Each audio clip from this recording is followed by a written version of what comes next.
नमस्कार दोस्तों, wealth sky के एक और नए इंटरेस्टिंग वीडियो में आप सभी लोगों का स्वागत है। मेरा नाम है सुधीर और इस वीडियो में हम बात करने वाले हैं निफ्टी एंड बैंक निफ्टी के बारे में। दोनों के चार्ट को अंडरस्टैंड करेंगे, समझने की कोशिश करेंगे यहाँ पे जो कल से नया वीक स्टार्ट हो रहा है उसमें मार्केट कैसा बिहेव कर सकता है। और मोस्ट इम्पॉर्टेंट मंथ रहेगा ये दिसंबर और जनवरी का, क्योंकि 1 फरवरी को बजट आता है तो उससे पहले मार्केट अपने आप को प्रिपेयर करना स्टार्ट कर देगा।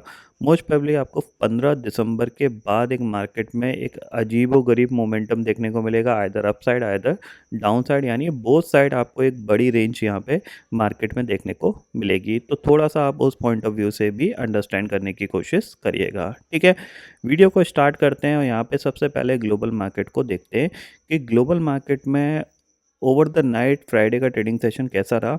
जाहिर सी बात है, बिल्कुल अच्छा रहा। 45,000 के ऊपर जाके ऑलमोस्ट यहाँ पे डाउ क्लोज हुआ है और नास्डैक भी अगर आपका देखा जाए तो वहाँ पे भी एक अच्छी तेज़ी यहाँ पे बनी है। इवन अगर हम ग्लोबली बात करें तो ग्लोबली कहीं पे भी किसी भी एसेट क्लास में कोई भी प्रॉब्लम नहीं है।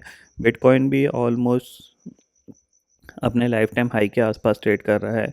यूएस मार्केट भी लाइफ टाइम हाई के आसपास ट्रेड कर रहा है। गोल्ड भी ठीक ठाक सा अच्छा खासा अपने लाइफ टाइम हाई के आसपास ही ट्रेड कर रहा है। बट हम अपने मार्केट में टॉप से ऑलमोस्ट 7 से 8% नीचे कामकाज कर रहे हैं, क्योंकि हमारी इंटरनल प्रॉब्लम थोड़ी सी ज़्यादा अब दिख रही हैं, ठीक है।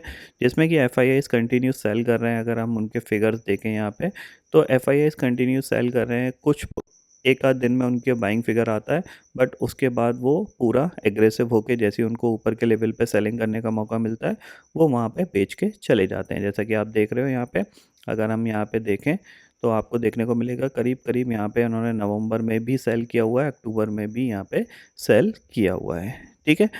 अब हमें ये समझना है कि मार्केट का ओवरऑल सेंटीमेंट कैसा रह सकता है अगले आने वाले 6 से 8 महीने में।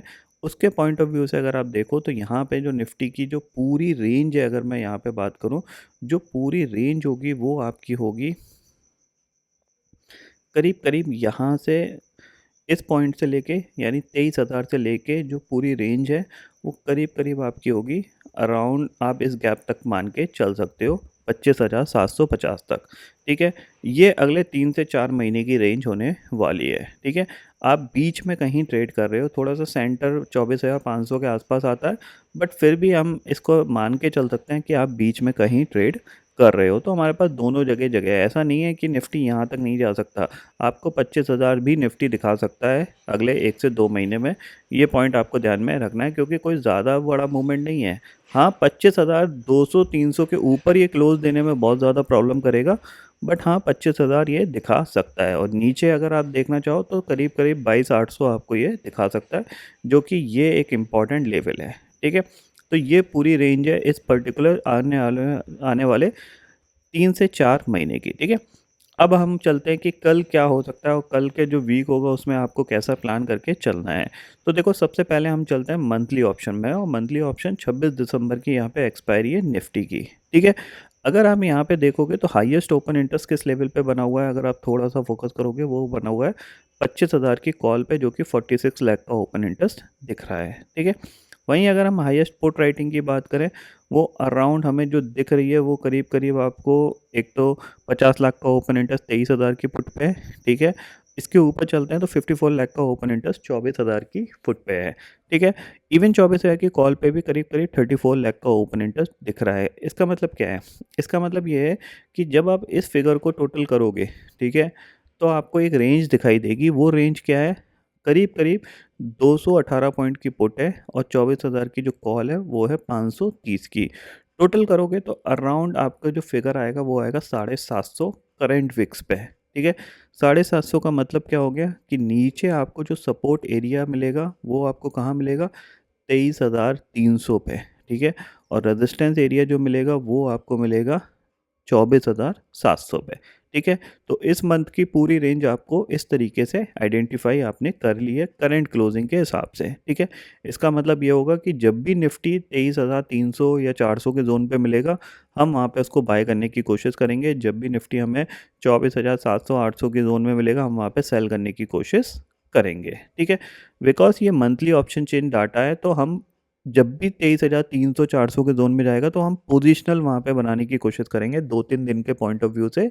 सेम चीज़ ऊपर के लेवल पे जब भी 24,700-800 जाएगा तो हम रेजिस्टेंस के पॉइंट ऑफ व्यू से 3 से 4 दिन की पोज़ीशन शॉर्ट साइड की बनाने की कोशिश करेंगे। इंट्राडे का पॉइंट ऑफ व्यू यहाँ पे नहीं रखेंगे, ठीक है? अब हम चार्ट पे चलते हैं, चार्ट को अंडरस्टैंड करते हैं। तो यहाँ पे देखो सबसे पहली चीज़, यहाँ पे एक रेजिस्टेंस है निफ्टी के लिए जो कि एक ट्रेंड लाइन है, और वो ट्रेंड लाइन एक इस पर्टिकुलर हाई से, यानी ये जो हाई बना इस हाई से हम इस तरीके से मार्क कर ले रहे हैं, ठीक है? तो जाहिर सी बात है जब तक इसके ऊपर नहीं निकलेगा तब तक ये पॉजिटिव नहीं होगा, ठीक है? बट नेगेटिव भी होगा तो उसके लिए इम्पॉर्टेंट है ये लो। अगर निफ्टी इस लो के नीचे ट्रेड करना स्टार्ट कर देगा, मतलब ये जो लो बना है इसके नीचे ट्रेड करेगा, तभी ये वीक होगा, ये ध्यान में रखिएगा। वीक का मतलब क्या होगा, इस लेवल के नीचे ही ट्रेड करे। अगर इस लेवल के नीचे ट्रेड करता रहेगा तो फिर ये हम एक्सपेक्ट कर सकते हैं कि दोबारा से कहाँ तक जा सकता है, 23,500 तक, ठीक है? अब मान लीजिए निफ्टी क्या करता है कि निफ्टी इसको ब्रेक करता है, एक दिन क्लोज देता है, नेक्स्ट डे फिर ऊपर आ जाता है। अगर ऐसी सिचुएशन होगी तो फिर ये ऊपर की तरफ यहाँ तक आ सकता है, ये ध्यान में रखिएगा, ठीक है?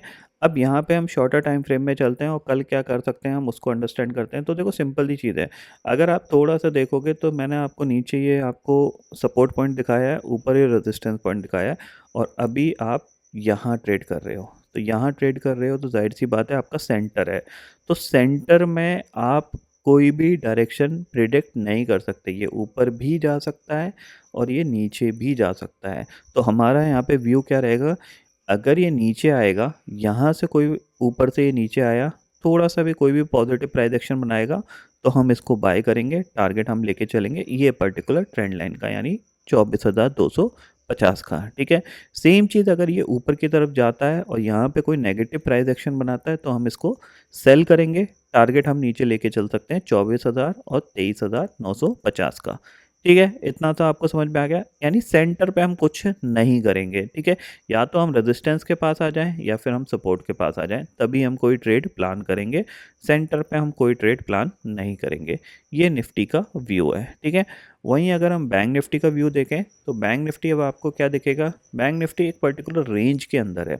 वो रेंज क्या है आपकी, वो रेंज है आपका ये जो गैप बना था इसका जो लो है वो एक सपोर्ट का काम कर रहा है, और हायर लेवल पे रेजिस्टेंस का काम कर रहा है 52,500 का, ठीक है?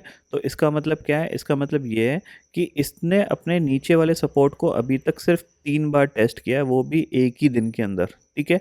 अगर ये ऊपर जाता है, ठीक है, और ये रेजिस्टेंस पे कोई प्राइस एक्शन नेगेटिव बनता है तो हम सेल करेंगे, टारगेट हम 51,500 तक का भी लेके चल सकते हैं, ठीक है?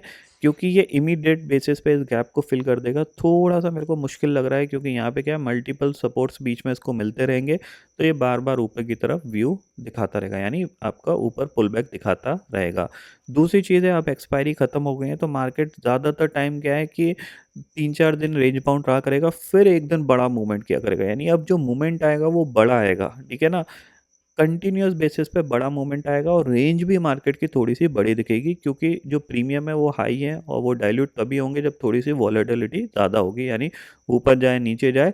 साइडवेज़ रहेगा तो फिर टाइम डिके ही रहेगा, उसमें ऑप्शन सेलर को बहुत ज़्यादा पेशेंस रख के बैठना पड़ता है। तो वो चीज़ यहाँ पे देखने को मिल सकती है आगे आने वाले दिनों में, ठीक है? तो फिर भी हम ध्यान रखेंगे इसके नीचे हमारा शॉर्ट ही होना चाहिए।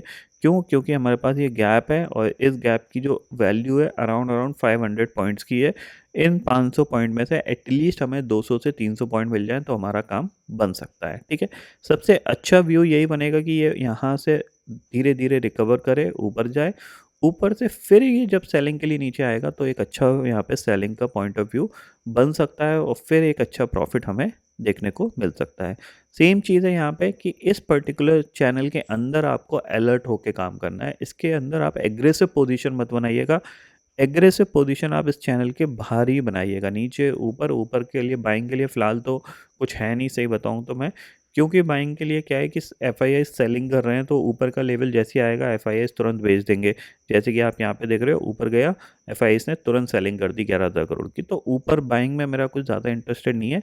हाँ, सेलिंग की जब भी अपॉर्चुनिटी मिलेगी मेरे को तब मैं सेल करना पसंद करूँगा, क्योंकि वीकली एक्सपायरी है नहीं तो हर दिन के हिसाब से तो अब काम हो नहीं सकता।